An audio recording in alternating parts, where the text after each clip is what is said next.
बिस्मिल्लाहिर्रहमानिर्रहीम। अस्सलाम वालेकुम। Welcome back to my YouTube channel.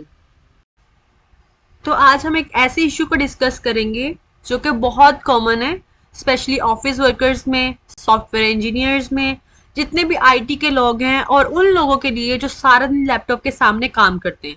That is postural deformities.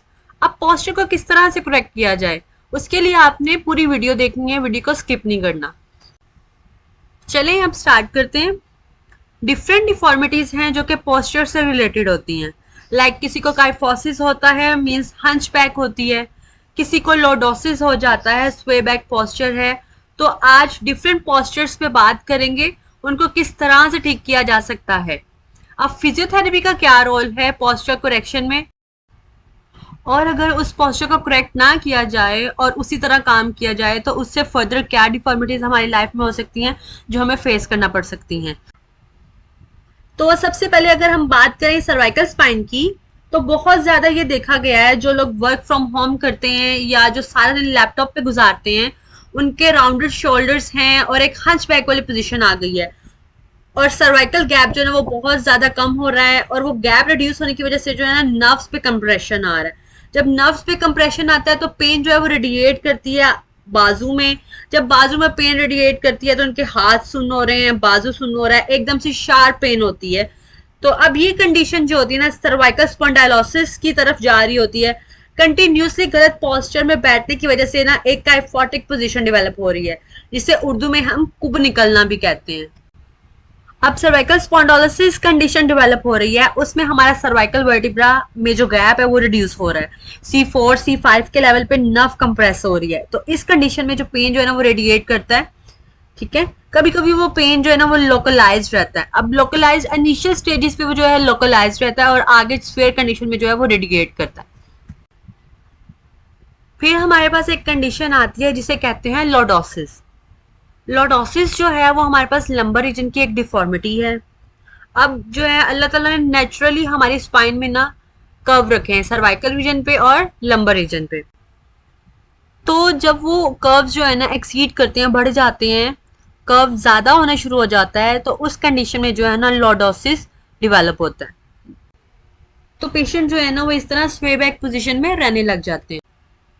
उसको हम किस तरह से ठीक कर सकते हैं, फिजियोथेरेपी में इसका क्या रोल है, कैसे उसका पोस्चर ठीक करवाया जाए। तो इसमें हम पेशेंट को गाइड करते हैं कि वो ना ज़्यादा इरेक्ट पोजीशन में बैठे। इरेक्ट मीन्स के ज़्यादा अकड़ के ना बैठे, इससे जो है ना वो मसल स्पैज्म हो सकता है।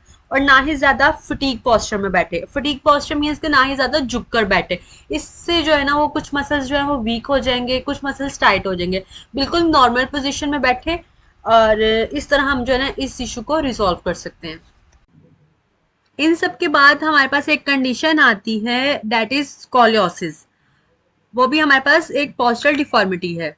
स्कोलियोसिस में होता क्या है, स्कोलियोसिस में आपकी स्पाइन जो है वो एस शेप में आ जाती है और उसको ठीक करना बहुत मुश्किल हो जाता है।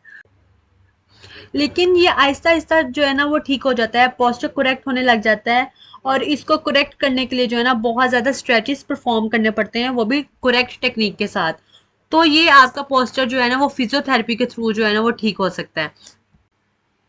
नेक्स्ट हमारे पास डिफरेंट चीज़ें आ जाती हैं, जिसमें पेल्विक टिल्ट आ जाती है, और कुछ लोग बहुत ज़्यादा झुक के चलने लग जाते हैं, या कुछ लोग बहुत इरेक्ट यानी सीधी पोजीशन में चलने लग जाते हैं, जिससे जो है ना सर्वाइकल स्पाइन या लंबर स्पाइन की स्ट्रेटनिंग शुरू हो जाती है।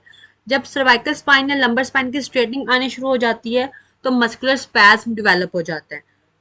स्पैज्म मींस पट्टे अकड़ना शुरू हो जाते हैं, और ये पट्टों का अकड़ाव जब कंटिन्यूसली रहने लग जाता है ना तो लोअर बैक पेन भी आपको कंटिन्यूसली रहने लग जाता है, तो जिसको आप ठीक नहीं कर सकते। तो आपको एक बिल्कुल नॉर्मल पोजीशन रखनी चाहिए। आपके जो एयर लॉब्स हैं ना उनके बिल्कुल नीचे आपके शोल्डर होने चाहिए। तो ना आप बहुत ज्यादा अकड़ के बैठे और ना ही बहुत स्लाउट पोस्चर बना के बैठे। अब जब आप झुक के बैठे या झुक के काम करें ना तो आपके शोल्डर्स जो है ना वो राउंडेड होना स्टार्ट हो जाते हैं, तो डिफरेंट डिफॉर्मिटीज जो है ना वो डेवलप हो जाती हैं। मसल स्पैज्म की वजह से जो नर्व कंप्रेस होना स्टार्ट हो जाती है।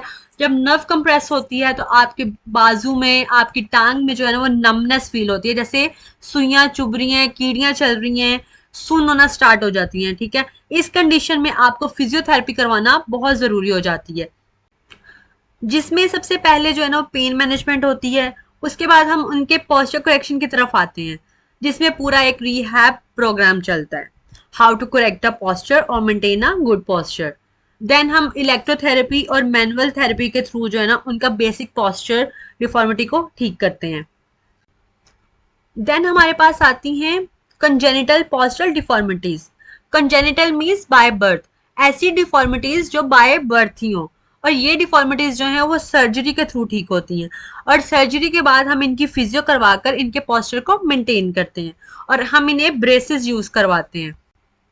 और अगर स्पाइन जो है वो बहुत ज़्यादा ख़राब हो गई है तो डॉक्टर या फिजियोथेरेपिस्ट जो हैं वो ब्रेसेस रिकमेंड करते हैं, तो ब्रेसेस लगाने से एक नॉर्मल पोस्चर आ जाता है।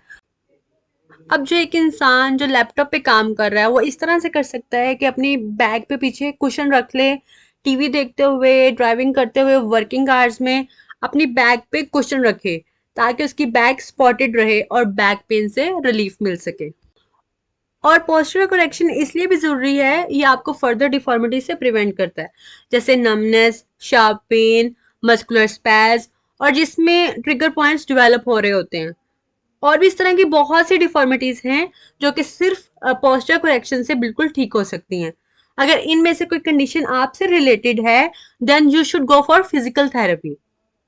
Thanks for watching. Don't forget to subscribe my channel.